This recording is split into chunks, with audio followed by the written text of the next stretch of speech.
afternoon. Good afternoon. If I could ask everyone to have a seat.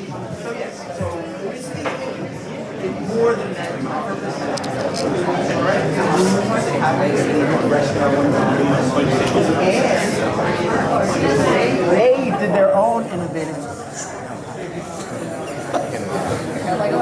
pitfalls. Avoid pitfalls. That's gonna be great.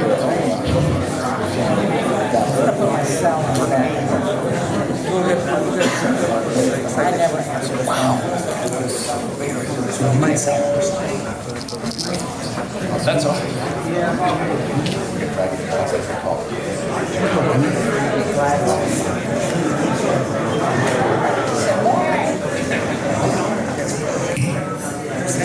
Thank you all. Good afternoon. I hope you enjoyed the lunch. I wish I could take credit for the lunch.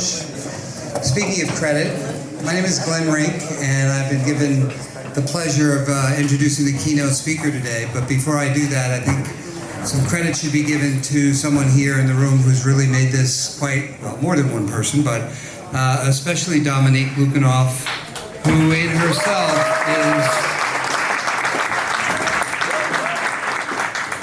in herself is a tremendous force of nature in every regard, and we all look to her for her inspiration, her guidance, her thoughtfulness, and her intellect.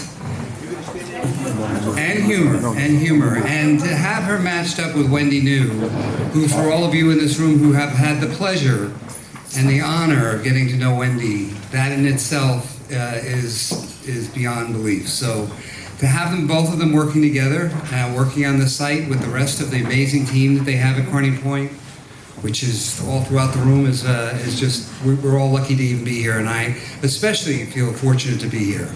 So as I said briefly a moment ago, my name is Glenn Rink. I'm up here because of the fact that I am also involved with the Waterkeeper Alliance. I have had the good fortune, probably my second good fortune of being involved with Waterkeeper Alliance for now more than 15 years as a trustee, and for the last 7 as chair of the board of the Waterkeeper Alliance. Today, Waterkeeper Alliance is the largest and fastest growing environmental group in the world that's focused solely on water. And Bobby Kennedy was the founder of that alliance. And today we have, of the 350 programs globally, we have a half a dozen or so waterkeepers here today as well. I'd like to, besides getting to Bobby, who loves to wait, I would like to send congratulations to Mark Yagi, Deputy Director. Mark Yagi, I'm sorry I demoted you. Mark Yagi, Executive Director of Waterkeeper. Mary Beth Postman, Deputy Director of Waterkeeper Alliance. We also have Dan Estrin, Chief Legal Counsel for Waterkeeper. And then we also have the Hackensack Riverkeeper and the New York and New Jersey Baykeeper here. So, and I would like to thank you all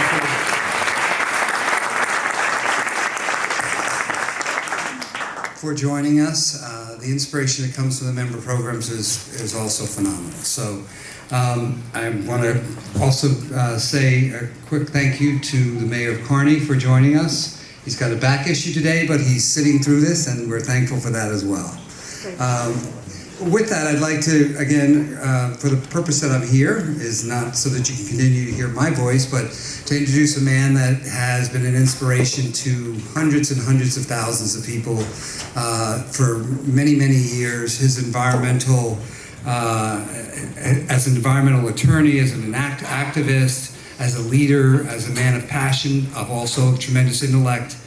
He's driven many of us to move to directions and areas that perhaps when we were in our infancy didn't realize where we were going to be going. But following Bobby Kennedy is something that's pretty easy to do. And today I get the opportunity to introduce him. I know that you all know his reputation, and for those of you who don't, you'll get to enjoy a rather pleasurable speech from an amazing man who has flown in for the day on behalf of Wendy and the rest of us. So with that, I'd just like to give a warm welcome to Robert F. Kennedy Jr.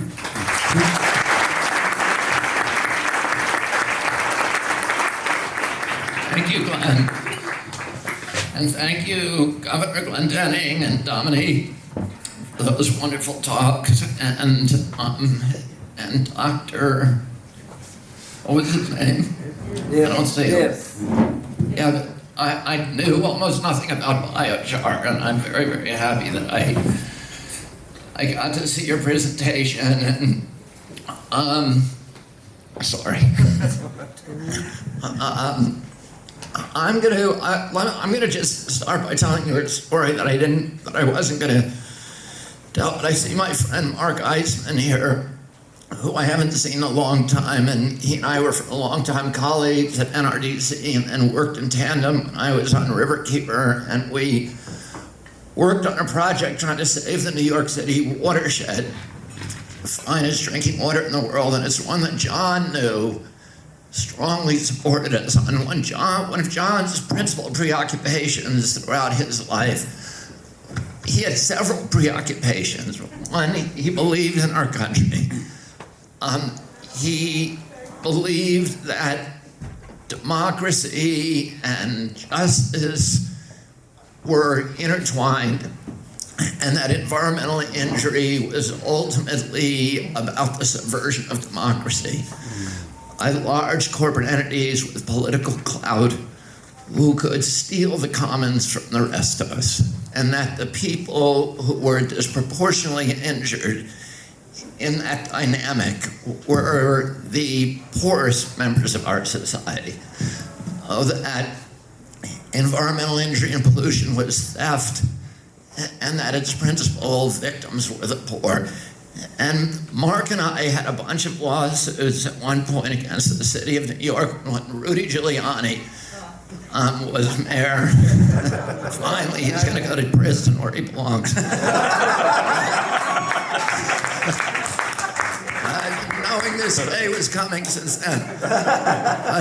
Anyway, Mark and I at one point were suing the city because the city has this fantastic, the city's drinking water is famous around the world. It's regarded as an unfiltered drinking water. It's so good that it's unfiltered. It accounts for the incomparable taste of New York City pizza, New York City bagels, why they can't be made anywhere else.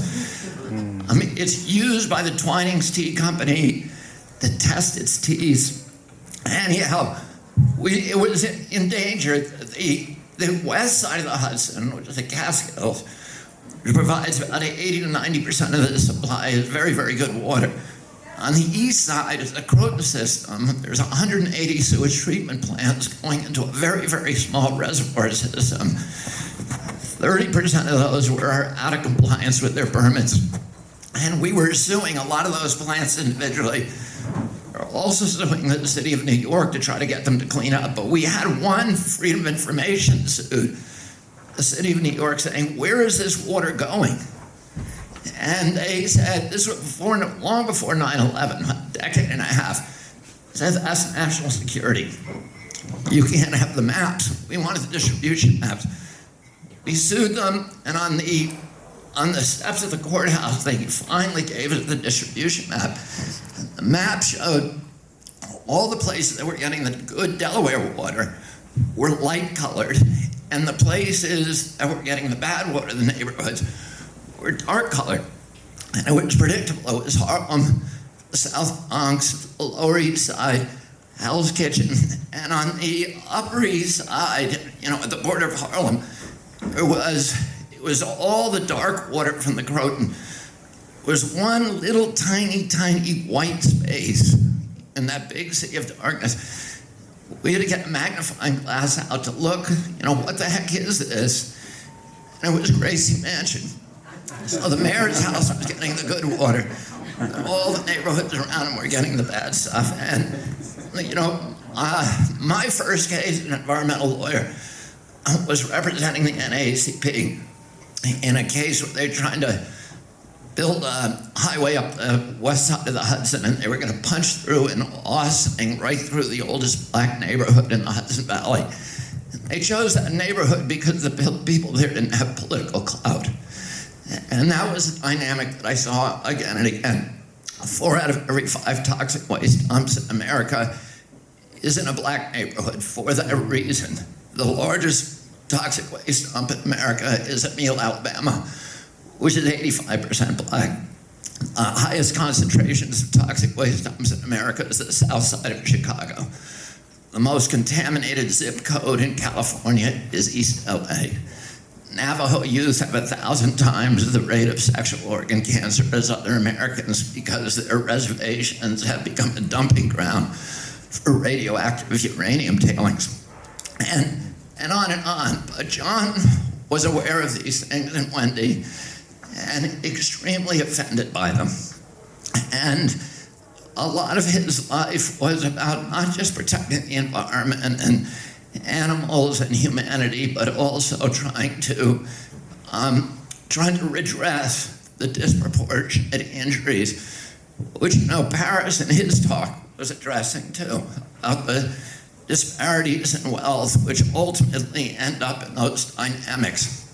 And John knew, and Wendy knows, that we're not, and they love the animals, big animal rights people.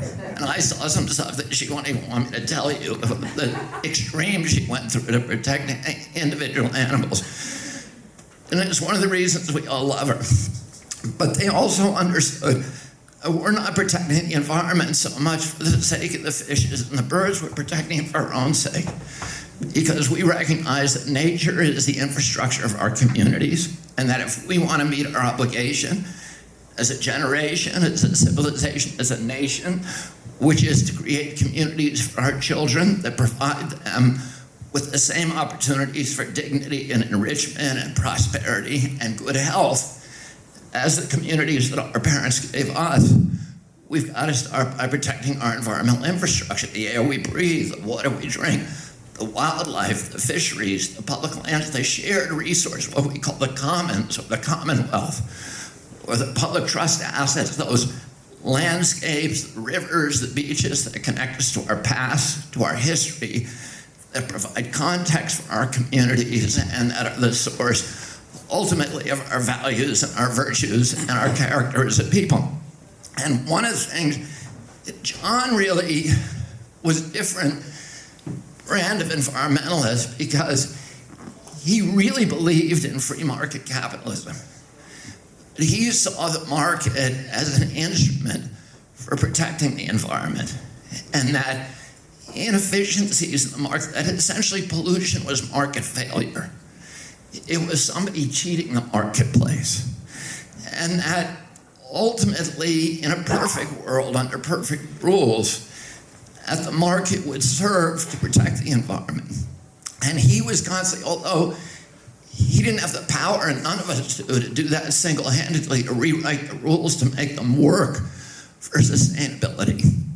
He tried to buck the system and do that in his own enterprises. He tried to make them serve humanity, serve the purpose of compassion, and to show that you could make money, that you could do well by doing good.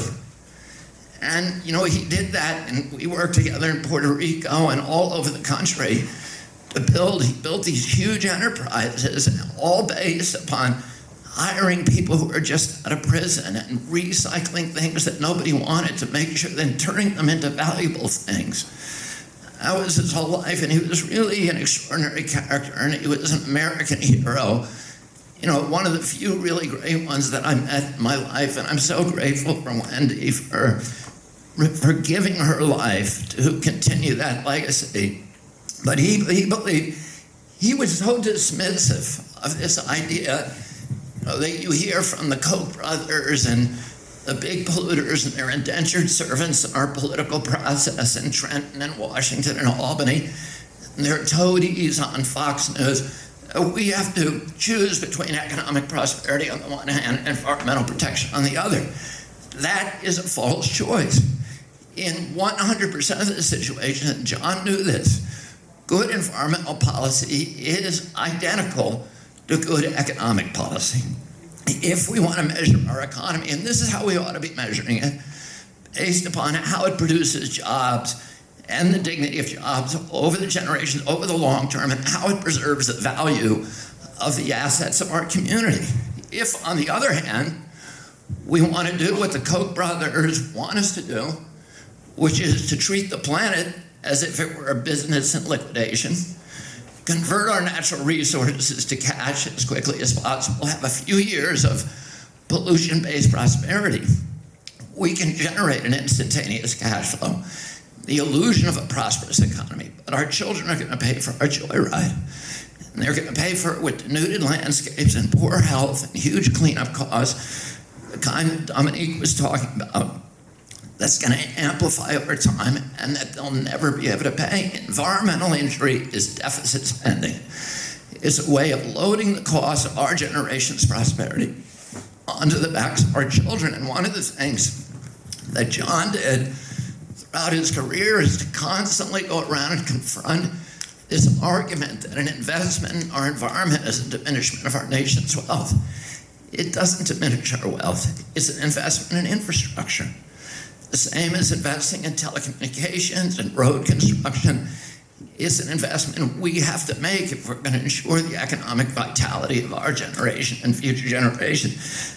Like I said, John believed in markets.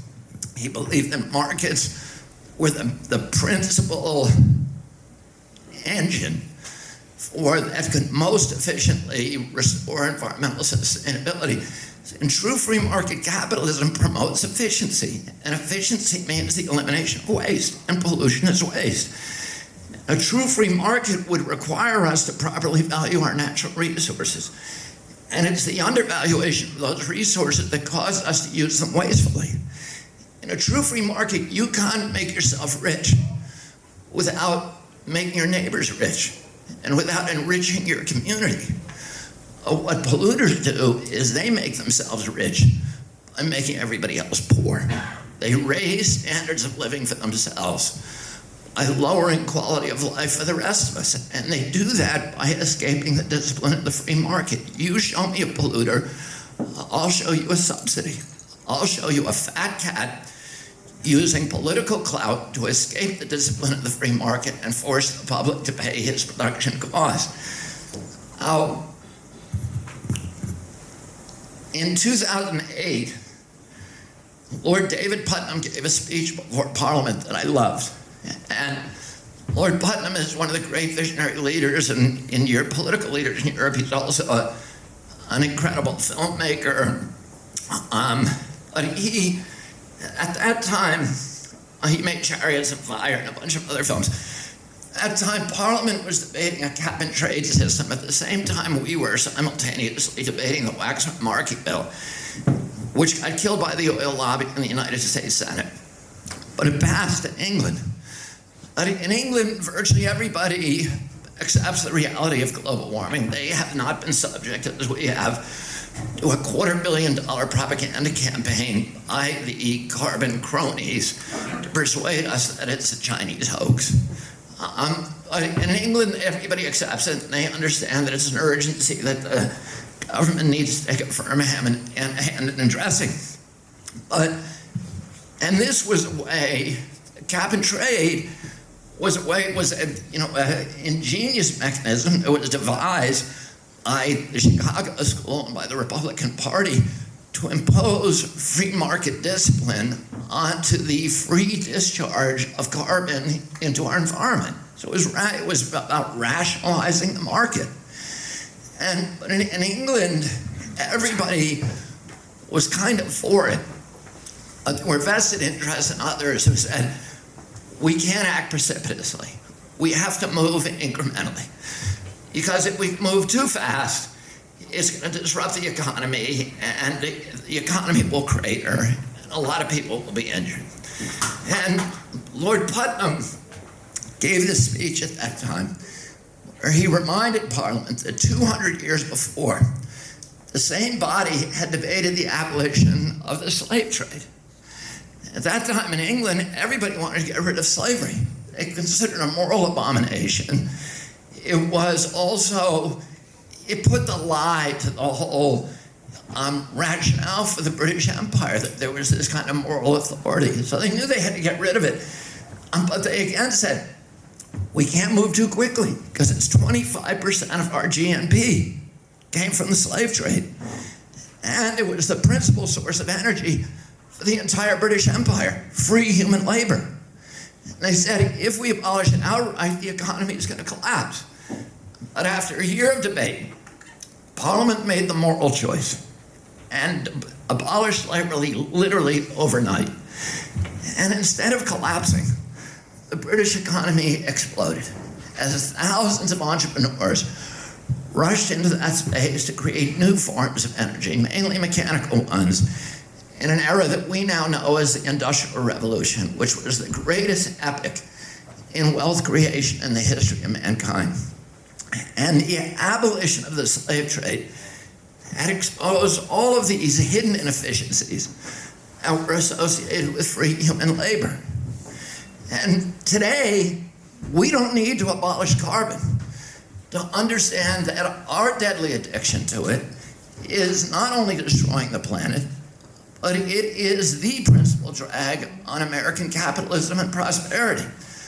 According to the IMF, globally, we now give $5.2 trillion annually in subsidies to the carbon industry.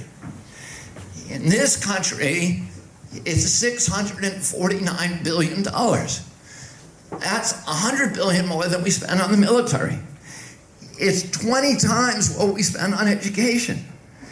And we are giving in free money to a mature industry that shouldn't, by any economic law, be getting any subsidies at all. And that figure does not include all of the kind of hidden subsidies. I spent a lot of time suing the coal industry in West Virginia.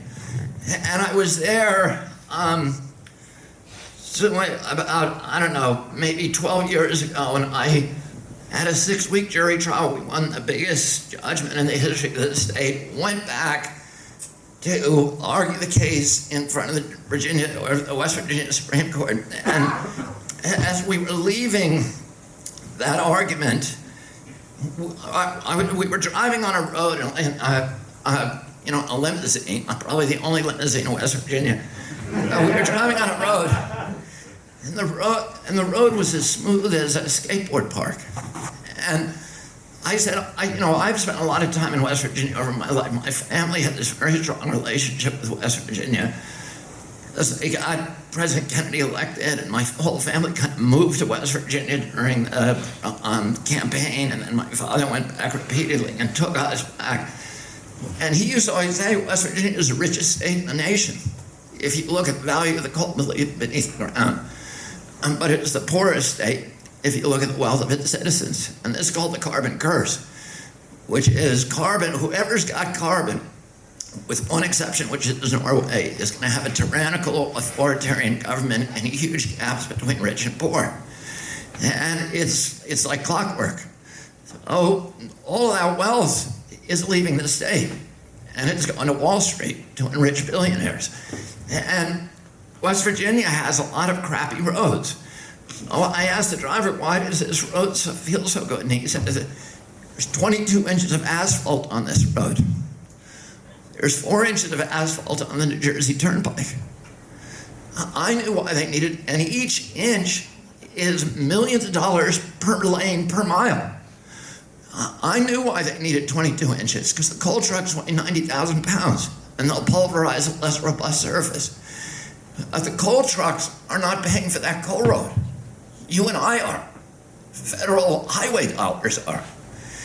And so that's a subsidy. When coal says, oh, you should buy us because we're only 9 cents a kilowatt hour, they're not telling you that out of your other pocket, you're paying money that should be reflected in their price they charge per kilowatt hour if we really had a free market capitalist system rather than a corporate crony system.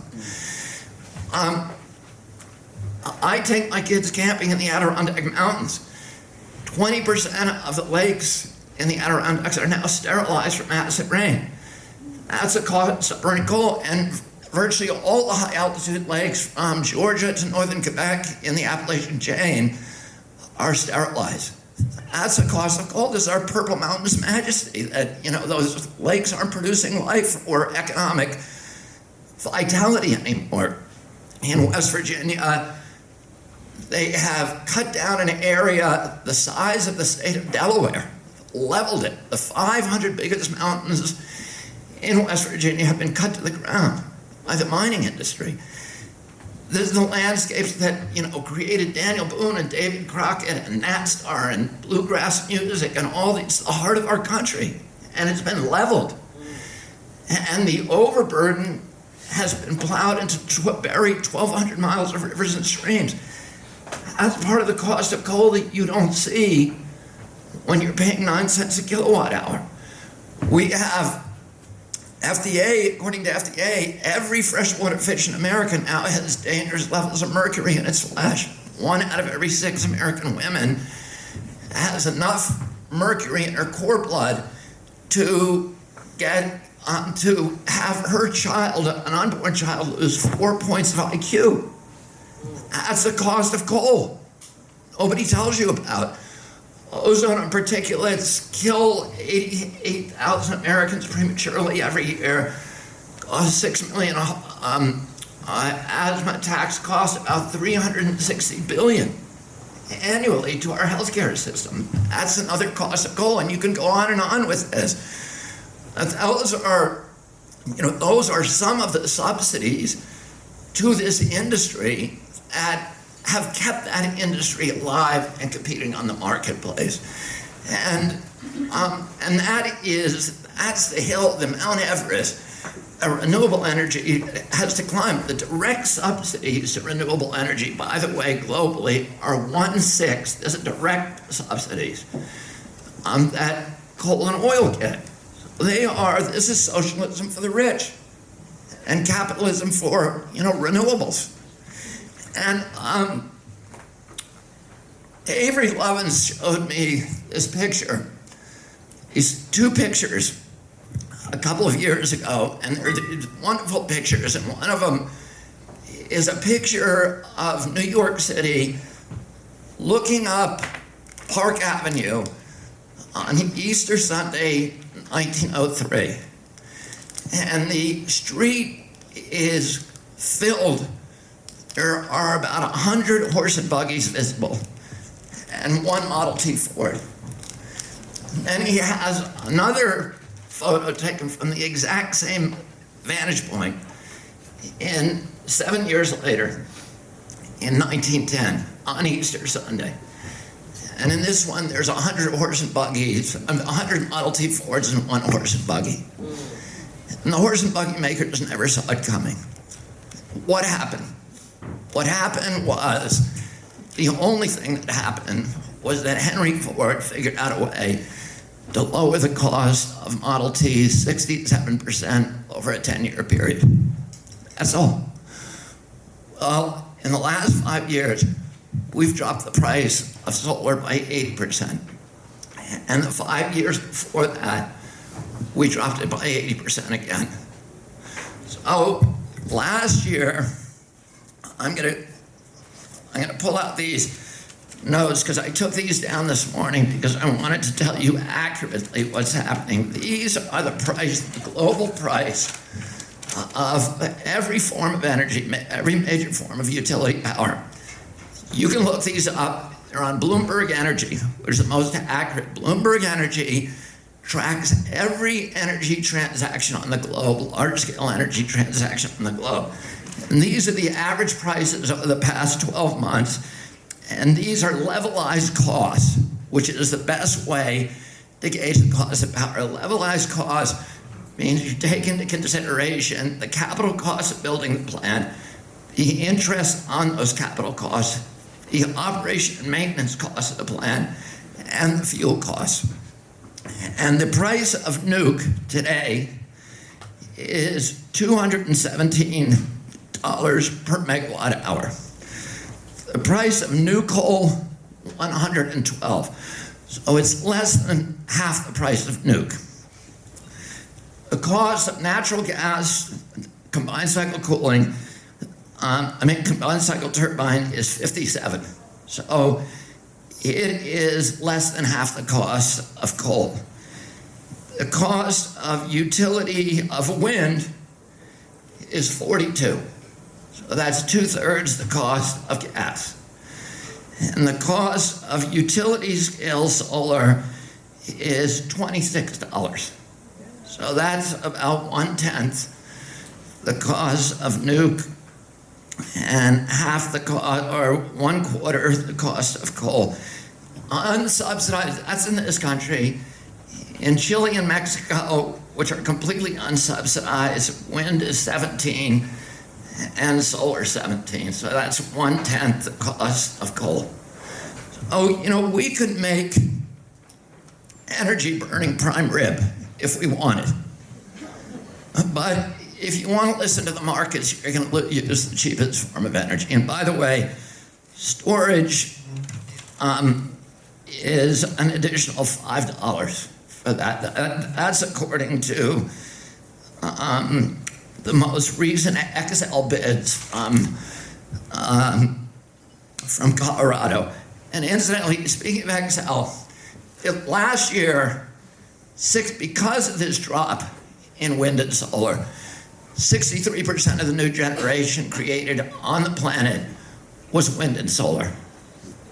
And, I debated this guy called Alex Epstein, who's a spokesperson for the industry. He said a couple of years ago, in history, no coal plant has closed because it has been outcompeted by wind. Well, guess what? In the last 3 years, 297 coal plants have closed because they cannot compete anymore. NIPSCO, which is North Indiana Utility, is closing their 2 biggest coal plants. And the reason for that is, quote, it is cheaper to add new wind than to continue to operate existing coal. And Xcel, which is a carbon state, Colorado, is closing its Comanche plants and all of its other coal plants for the same reason. The Iowa utility is also closing its coal plants. That's very interesting because the Iowa utility is owned by Warren Buffett, and Warren Buffett's core industry is coal. Warren Buffett owns the railroads. Half of the freight traffic on Earth in the United States is coal, and he's decided for economic reasons to close coal plants that he owns because it's so cheap to build wind and solar. And most significantly, India, 2 weeks ago, announced, and this would have been unthinkable even 6 months ago, announced that it is canceling 14 gigawatts of new planned coal power plants. That is more than the entire carbon fleet of Great Britain that it's canceling. So the inflection point has been passed. The only thing that's keeping carbon alive at this point is political power, inertia, and these huge subsidies that they're able to get for themselves, and their ability to use their political power to shut down their competition. It's easier today to build a pipeline in Texas than it is to put solar panels on your roof. There's less regulatory burden. And, although 41 states now have net metering, it's not real net metering anywhere. Like my home in Mount Kisco, New York, which I sold a couple of years ago, I had the state-of-the-art geothermal, and I had state-of-the-art solar on the roof. My home, even when I was in there with 7 kids, that home was producing more energy than it was using. We could not use the energy that my home was producing. And when I was away in the summer or whatever, it was just a power plant. It was just generating energy all the time. Why can't I sell that energy back to the utility and get the same deal that Con Ed can? I ought to be able to, if we really believe in free markets in this country. All of it now, I could sell some of it back, but they weren't giving me utility rates. They're giving the utilities 11 cents, and they were giving me 7 cents. And then at the end of each month, it would erase my balance, and I would have to start over the next month. So, there's a lot of states that have those systems, but none of them are actually real marketplace. And then we have other many other impediments to the markets, including that it's very, very hard. The utilities have made it, and the Koch brothers have made it almost impossible to build electric transmission and very easy to build pipelines. We built in this country, I think, 12,000 miles of electric transit of pipeline over the past decade, and only 600 miles of electric transmission. By the way, I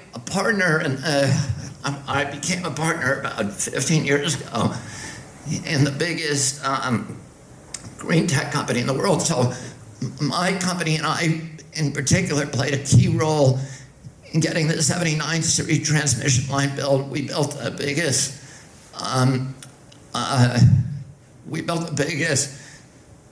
utility scale solar in the United States, and the biggest one in North America and Canada. And I, at that point, we were paying $3 billion a gigawatt to build it. Now you can build it for $1 billion a gigawatt. And coal is about $5 billion a gigawatt. Nuke is $9 to $12 billion a gigawatt. So, and then you have to store the waste for 30,000 years, which is 5 times the length of recorded human history. Who would do it? No, well, they won't do it. The only way they build them is with, taxpayer subsidies. So, and the strategy of the industry today, that's why you see pipelines being built everywhere, because they know they're going down. They're doing 2 things. One is they're switching to plastic, so they're going from 6% of their profits being plastics to 29%, because they know that's the only way they're going to hold on to the industry. And then they're building pipelines, infrastructure, coal terminals, LNG plants, so they can export it, because they're not going to be able to sell it here anymore, because it economically doesn't work. The economic rationale for burning carbon is gone. And I haven't talked about electric cars, but the same thing is happening with liquid fuel. So they're through. And their strategy is to build vectors for exporting to Asia and other poor countries, and also to wrap our country in metal shackles that will keep us locked to this energy source, or this discredited energy source, for decades after any kind of economic rationale has completely evaporated because of the investments. Because when they build that, when Excel builds a pipeline, Excel is not paying for it. That pipeline is being financed by Goldman, by Wells Fargo, by Citibank, by the firemen and the police pension funds, the teachers' pension funds, and all these power centers in our society. And now those power centers need to see gas flowing through those lines for the next 30 years, or they lose that investment. So that's their strategy. That's why you see these pipelines being built frantically everywhere, because they're trying to lock in this energy source that's been completely discredited. And what we need to do is really focus on that. This is a war, and we need to decarbonize our country, and we can do it. And what happens when we do, I love that Paris was talking about what it does to a nation when you have these huge disparities in wealth. And that ultimately it comes from Citizens United, from the huge amount of money that's going to the political process, and allows the wealthy classes and the industrialists to control the country and to orchestrate that kind of economic organization. But the political system of a country will always reflect its economic organization. And if you have the major sectors of the environment, energy controlled by 6 companies, the media controlled by 6 companies, the food supply controlled by 6 companies, that's what your society and your government are going to start to look like an oligarchy, like a plutocracy, like the aristocracy that our ancestors came from Europe to avoid. And the challenge for us is, how do we democratize our energy system? How do we, I love free market capitalism like John Neu did. But free market capitalism is the most powerful economic engine ever devised. But it has to be harnessed to a social purpose. Otherwise, it just will haul us down the road of, political plutocracy and environmental apocalypse. That's where it will land us. But we need to hook it to a social purpose. We need to say, we're going to create a market, rules to the market, and make it perform like a market is supposed to perform, which is to reward good behavior, which is efficiency, and punish bad behavior, which is inefficiency and waste. Right now, we have a marketplace that operates under rules that were written by the carbon incumbents to reward the dirty, filthy, poisonous, warmongering, autocratic fuels from hell, rather than the cheap, clean, green, wholesome, and patriotic fuels from heaven. And we need to transition that by changing the rules to rationalize them and to rationalize human behavior in the marketplace. Here's the math. The math is that we have 1,000 gigawatts in this country of energy. We use 1,000 gigawatts at peak demand. About half of those are carbon. In order to replace them, let's say even at $3 billion a gigawatt, that's $3 trillion. Less than the cost of the Iraq War. The Iraq War was, by the way, a cost of oil.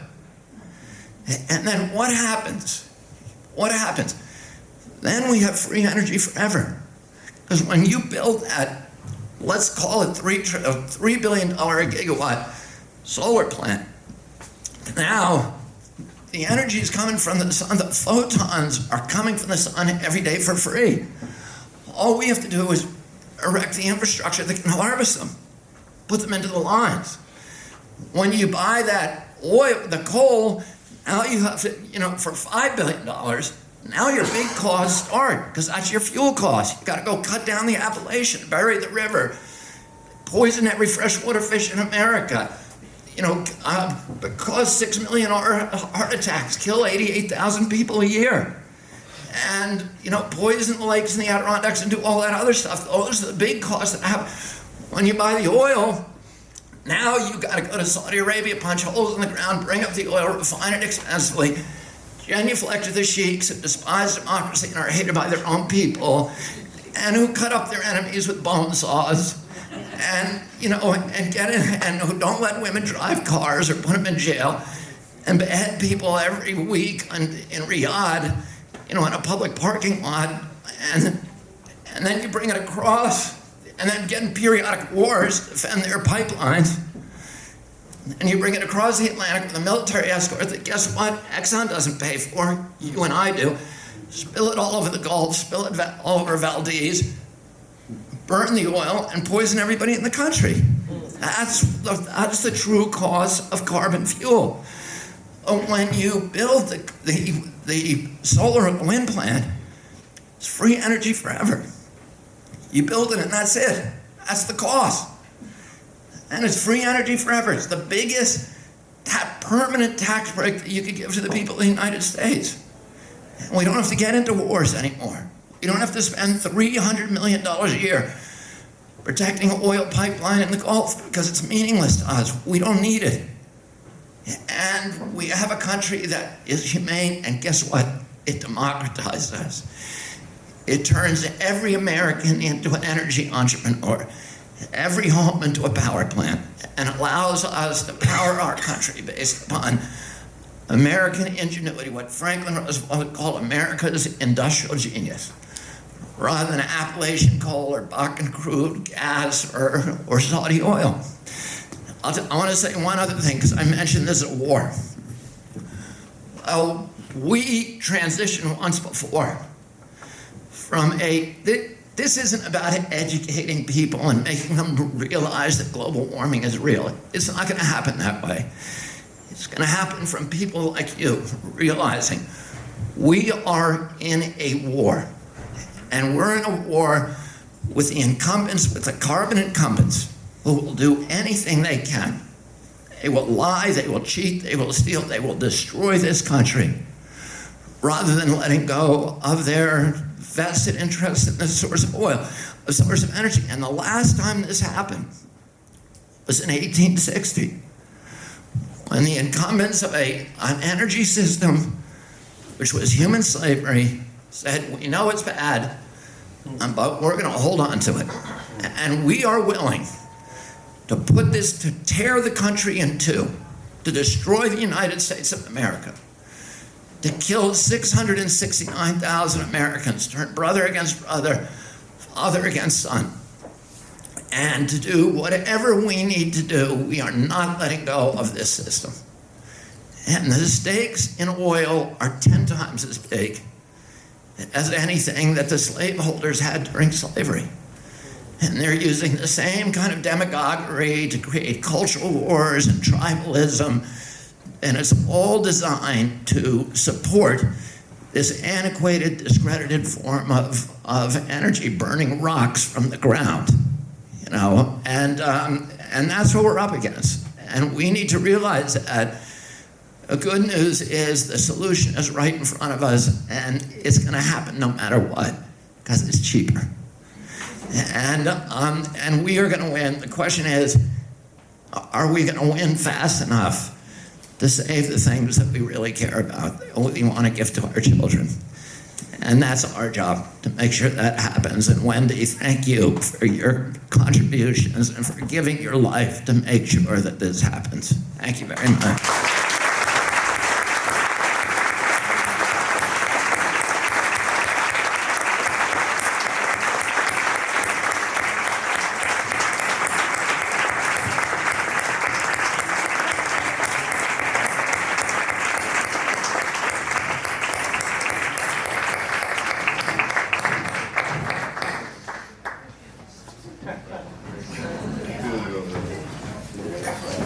Yeah, you get photos.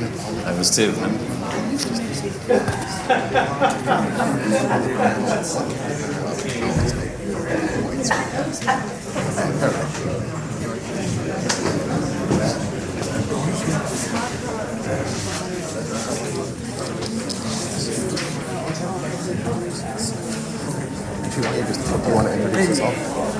Who are the questions